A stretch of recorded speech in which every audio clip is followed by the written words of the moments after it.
Peter. Tout d'abord, merci de te prêter à ce jeu. Je sais que pour toi, ça n'est pas un exercice facile. La première question, qu'as-tu mis à ton poignet aujourd'hui? Bien, j'ai mis quelque chose pour te faire plaisir, parce que je sais que c'est une pièce à laquelle tu tiens beaucoup.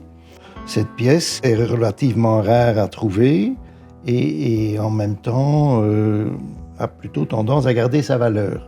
Oui, tu portes la root beer que tu nous as achetée au magasin et que je reconnais bien. Il faut savoir que là, tu as dit quelque chose de très intéressant. Tu as dit que, évidemment, elle te plaisait au poignet, mais tu as aussi parlé du côté investissement en disant que tu étais content de voir qu'elle garde sa valeur, voir qu'elle augmente de valeur. Car aujourd'hui, on voit beaucoup de clients qui se sont rués en masse sur certains modèles céramiques comme ici la Pepsi ou la Starbucks. Ce sont des modèles qui ont vraiment connu une bulle spéculative. Et cette bulle aujourd'hui est fort descendue. Certains acteurs du métier diront que vu à quelle vitesse elles étaient montées, ça prouve la solidité du marché actuel parce qu'elles sont descendues, certes, mais pas beaucoup plus bas que le plus haut qu'on ait connu au début de leur cote. Quand même toujours au-delà du prix catalogue, entre guillemets. En tout cas, en seconde main, on ne peut pas les trouver à un prix d'occasion qui serait un prix moins cher que le prix de chez Rolex. C'est un prix qui va souvent sur du x2, voire x3, le prix catalogue, en effet. Quand j'ouvre mon portefeuille pour acquérir une pièce qui me fait effectivement plaisir, comme je viens d'expliquer, j'aimerais bien aussi que cette pièce maintienne quelque part sa valeur dans toute la mesure du possible. Or, dans ce type de pièce-là, je crois assez fort à une certaine stabilité. Donc tu dirais qu'en fait, tu as acheté cet objet par plaisir et par passion, tout en faisant attention à ton patrimoine financier, dans quoi tu l'investissais, et que savoir que, a priori, cette montre ne perdrait pas de valeur te rassure, et que, en plus, il y avait un potentiel de croissance que tu regardes également. Et il ne faut jamais oublier non plus que lorsqu'on achète, il y a déjà la marge de Gilles, et savoir qu'il faut, en termes de valeur, déjà récupérer la marge du vendeur pour accéder finalement à une plus-value. Évidemment, il y a une marge pour moi, mais j'ai tendance à croire que ce n'est pas l'acheteur qui perd cette marge, c'est peut-être le vendeur qui perd cette marge. Pourquoi? C'est parce que nos montres ont finalement une valeur de marché. Je n'arrive pas à vendre des pièces à une valeur au-dessus de la valeur marché.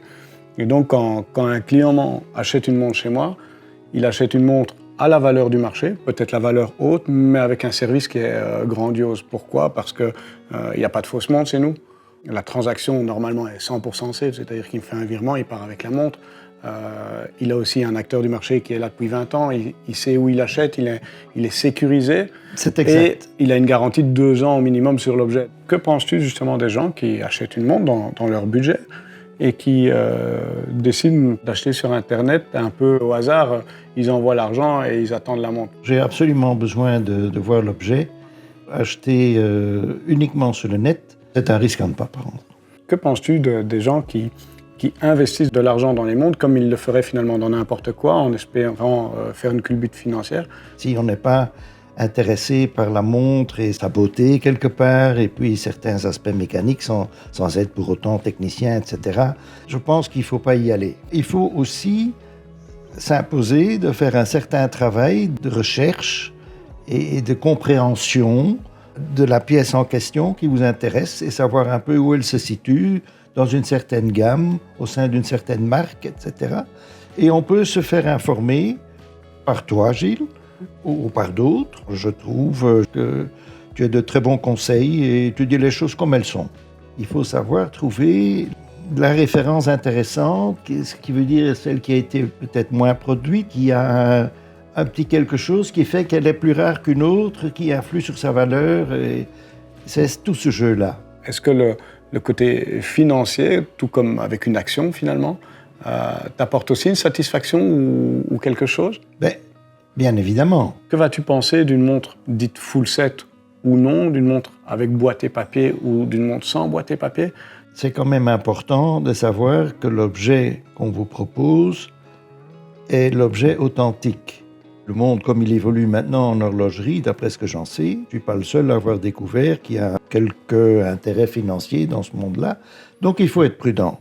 Est-ce que quand c'est une montre vintage, son vécu ou à qui elle a appartenu ou à quoi, entre guillemets, elle a pu servir avant, peut te toucher et te donner envie ou pas de l'acheter? Par exemple, par rapport à cette fameuse root beer, ici, tu m'avais dit, et il y a quelqu'un dans le monde des acteurs qui porte la même.